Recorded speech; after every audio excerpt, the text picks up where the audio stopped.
بسم الله والصلاة والسلام على سيدنا رسول الله. وعندك الشرشوبة بتاعة البلاط باظت منك، تقدري تعملي واحدة من البيت. أي فضل قماش عندك، أي حاجة قديمة بس تكون قطن يا جماعة. معانا هنا حتة قماشة كده مقاس 40 في 40، الزوايا بتاعتها كلها 40. تمام. وهنا معانا مشرط، المقص عندي بارد، مشرط هنقطع بيه القماشة. تمام، عشان هو المشرط حامي كمان زيه زي المقص. لو عندكم مقص عادي مفيش مشكلة. يا ريت لو عجبكم الفيديو ما تنسوش اللايك، اشتراك بالقناة، فعلوا زر الجرس عشان كل حاجة جديدة توصل لكم ان شاء الله. تمام. صلى على الحبيب. هنقطع كده شرايح كده منها حوالي 2 سنتي كده بالطول.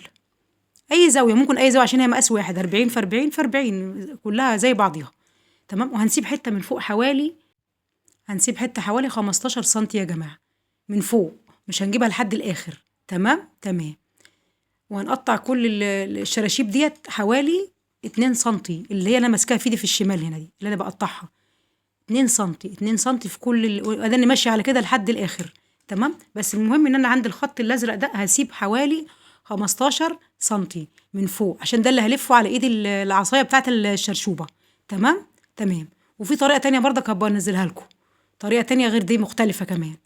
شايف؟ بصوا كده، انا كده قطعت الشرشوبه اللي هي بتبقى من تحت، وسبت من فوق ما قطعتهاش من فوق خالص. تمام، زي ما انتم شايفين كده. هجيب ايد المقشه وهلف من الطرف كده على حرف المكان اللي هي اتكسرت. وفي طريقه تانية هوريها لكم يا جماعه.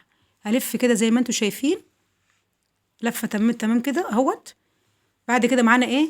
هنثبتها باللزق. هو اللزق ده هيفك من الميه، بس احنا بنثبتها بس عبال ما عشان نيجي نشوف هنعمل فيها ايه تاني.